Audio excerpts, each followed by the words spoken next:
మాత్రమే పరిమితమైతే ఎలాంటి ఇబ్బంది ఉండదు. సో నిన్ను శత్రువు ఎంత కొట్టినా అది ప్రజలకే దాక్కుతుంది, నీకు దాక్కదు కదా. కానీ అసెంబ్లీలో నేను ఏం చేయగలను అనే నిర్వేదాన్ని ప్రదర్శిస్తే ఇంకా ప్రజలు దూరం అవుతారు. అంటే జగన్ మాటల్లో నిన్న అంటే ఫలితాలు వచ్చిన తర్వాత అయ్యన్న పాత్రుడు స్పీకర్ పదవి చేపట్టబోతున్న అయ్యన్న పాత్రుడు ఒక కమెంట్ చేశారు సార్, జగన్ ఓడిపోయాడంతే చచ్చిపోలేదు అని చెప్పి. ఆ కమెంట్ని కూడా నిన్న ప్రస్తావించారు. స్పీకర్ పదవి చేపట్టనున్న వ్యక్తి ఎలా మాట్లాడారో అందరూ చూశారు కదా. సో జగన్ ఓడిపోయాడు కానీ చచ్చిపోలేదు, చచ్చేదాకా కొట్టాలనే వ్యక్తిని స్పీకర్గా చూస్తూ ఉన్నారు. ఇలాంటి వ్యక్తుల మధ్య అసెంబ్లీలో మనం ఏదో చేయగలుగుతామనే నమ్మకం లేదు. ఇది సాక్షిలో వచ్చిన వార్తే సార్. అంటే స్పీకర్ అలా మాట్లాడడం పూర్తిగా అభ్యంతరకరం. బహుశా తమ్మినేని సీతారాం స్పీకర్గా ఉన్నాడు, ఆయన ఆదర్శంగా అయ్యన్న పాత్రలు తీసుకుంటున్నట్టున్నాడు. సో తమ్మినేని సీతారాం కూడా ఆయన స్పీకర్గా ఎన్నడూ వివరించలే, వైసీపీ నాయకుడిగానే వివరించాడు సభలో.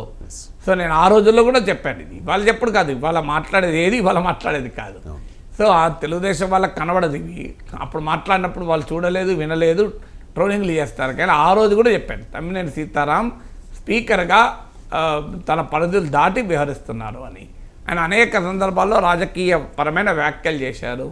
సో అభ్యంతరకరమైన వ్యాఖ్యలు చేశారు. ఇందులో ఎక్కువ తక్కువ నేనేమి బ్యాలెన్స్లో వేసి మెజర్ చేయలేను. కానీ బట్ స్పీకర్లు కూడా రాజకీయ నాయకులుగా బిహేవ్ చేస్తున్నారు. స్పీకర్లు కూడా హుందాతనాన్ని, రాజకీయ సభా సంప్రదాయాల్ని వదిలేస్తున్నారు. అలాంటి రాజకీయ సంస్కృతిలో మనం బతుకుతున్నాం. This a part of the reality కదా. సో దానికి ఆవేదన చెందడం వల్ల ప్రయోజనం ఏంటి? అన్నిటికీ పరిష్కారం ప్రజలు నమ్ముకోవడమే. ప్రజల సమస్యల్ని గనక సభలో లేవనెత్తే ప్రయత్నం చేస్తే ప్రభుత్వం ఎంత అవమానించినా, ఎంత నిర్బంధం చేసినా, ఎంత రాజకీయ దాడి చేసినా దానికి ఏమాత్రమూ చెల్లించకుండా ప్రజల సమస్యల్నే లేవనెత్తుకుంటూ ఉంటే ప్రజలే కాపాడుకుంటారు. అల్టిమేట్గా నమ్మకం ప్రజల్లో ఉంచడమే. Right sir, thank you so much sir. చాలా అంశాలకు సంబంధించి సమగ్రంగా విశ్లేషణ అందించినందుకు. ఇది వాళ్ళ నమస్తే.